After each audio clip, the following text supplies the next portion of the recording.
Hi friends, welcome to my channel. ఈరోజు recipe వచ్చేసి బఠానీ చాట్. చాలామందికి ఇష్టమైన బఠానీ చాట్ను చాలా టేస్టీగా ఎలా ప్రిపేర్ చేద్దామో చూసేద్దాం. ముందుగా ఒక బౌల్ తీసుకొని అందులో కప్పున్నర గ్రీన్ బఠానీని అయితే తీసుకున్నాను.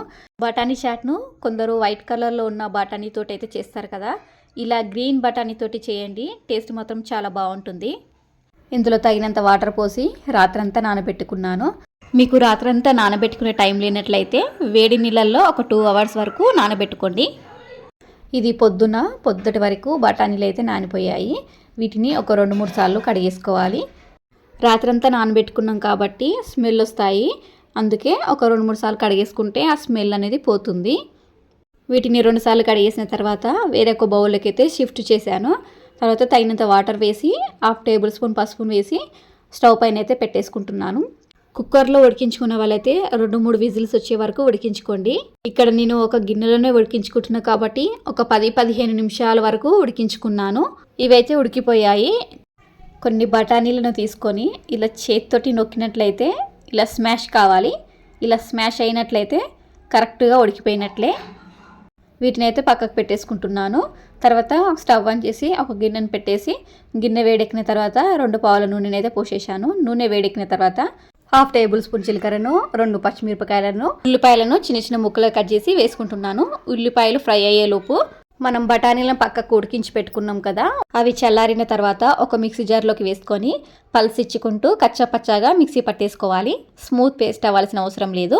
ఇలా పల్సిచ్చుకుంటూ మిక్సీ పట్టేసుకున్న తర్వాత ఈ విధంగా కచ్చాపచ్చాగా ఉంటే సరిపోతుంది. ఇది మిక్సీ పట్టేసుకునే లోపు మనకు ఉల్లిపాయలు అయితే ఫ్రై అయిపోయాయి. 1/2 టేబుల్ స్పూన్ అల్లం వెల్లుల్లి పేస్ట్, 1/2 టేబుల్ స్పూన్ పసుపును వేసి 2 సెకండ్స్ వరకు ఫ్రై చేసుకోవాలి. తర్వాత మనం మిక్సీ పట్టేసుకున్నాం కదా బఠానీలను, వీటిని అయితే ఈ టైంలోనే యాడ్ చేసేసుకోవాలి. ఇది మొత్తం ఆయిల్లో కలిసిపోయే విధంగా మొత్తం కలిపేసుకుంటున్నాను. ఇది చేసుకునేటప్పుడు స్టవ్ని లో టు మీడియం ఫ్లేమ్లో పెట్టుకుంటూ మాత్రమే బఠానీ చాట్ను ప్రిపేర్ చేసుకోవాలి. తర్వాత 1 టేబుల్ స్పూన్ ధనియాల పొడిని, 1/2 టీ స్పూన్ జీలకర్ర పొడిని, 1.5 టేబుల్ స్పూన్ కారాన్ని, 1 టేబుల్ స్పూన్ సాల్ట్ను వేసి వీటన్నిటిని బఠానీలో కలిసిపోయే విధంగా కలిపేసుకోవాలి. స్టవ్ను లో ఫ్లేమ్లో పెట్టి ఒక 5 మినిట్స్ వరకు ఫ్రై చేసుకోవాలి. బఠానీలు ఉడికించుకున్న వాటర్ కొద్దిగా మిగిలాయి, ఆ వాటర్ కూడా పోసేసాను. ఆ వాటర్ సరిపోలేదని ఇంకో కొన్ని వాటర్ కూడా నార్మల్ వాటర్ పోసేసాను. తర్వాత కొంచెం కొత్తిమీరని పైన చల్లేసి మూత పెట్టి ఇది దగ్గర పడేంత వరకు ఉడికించుకోవాలి. మధ్య మధ్యలో మూత తీసుకుంటూ కలుపుకోవాలి. ఇలా కలుపుకోవడం వలన అడుగు పట్టకుండా ఉంటుంది. ఇలా ఆయిల్ అంతా పైకి తేలినట్లయితే బఠానీ చాటు ప్రిపేర్ అయినట్లే. ఇలా ఈ వీడియోలో చూపించే విధంగా ఉంటే సరిపోతుంది. తర్వాత కొంచెం కొత్తిమీరను, నిమ్మకాయ రసాన్ని వేసి ఒకసారి కలిపేసుకున్న తర్వాత స్టవ్ ఆఫ్ చేసేసుకోవాలి. అంతేనండి, ఎంతో ఈజీ అండ్ టేస్టీగా ఈ బఠానీ చాట్ని అయితే ప్రిపేర్ చేసుకోవచ్చు. ఒక సర్వింగ్ బౌల్లోకి అయితే సర్వ్ చేసేసుకుంటున్నాను. చాలా అంటే చాలా బాగుందండి. ఇలా గ్రీన్ బఠానీ తోటి ఇలా ఒకసారి ట్రై చేయండి. కామన్గా అందరూ తెల్ల బఠానీ తోటి ట్రై చేస్తారు, కానీ ఇలా గ్రీన్ బఠానీ తోటి ట్రై చేయండి, టేస్ట్ మాత్రం సూపర్ ఉంటుంది.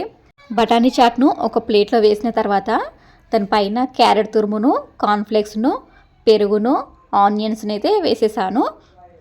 తర్వాత దానిపైన అయితే నిమ్మకాయ రసాన్ని అయితే పిండేసుకొని తినేస్తే టేస్ట్ మాత్రం చాలా అంటే చాలా బాగుంటుంది. ఈ విధంగా ఒకసారి మీరు కూడా ట్రై చేయండి, టేస్ట్ మాత్రం అదుర్సు. ఈ రెసిపీ మీకు నచ్చినట్లయితే ఒక లైక్ చేయండి. అలాగే ఈ ఛానల్ కొత్తగా చూస్తున్న వాళ్ళైతే సబ్స్క్రైబ్ చేసి లైక్ చేయడం మాత్రం మర్చిపోకండి friends. Thank you for watching this video.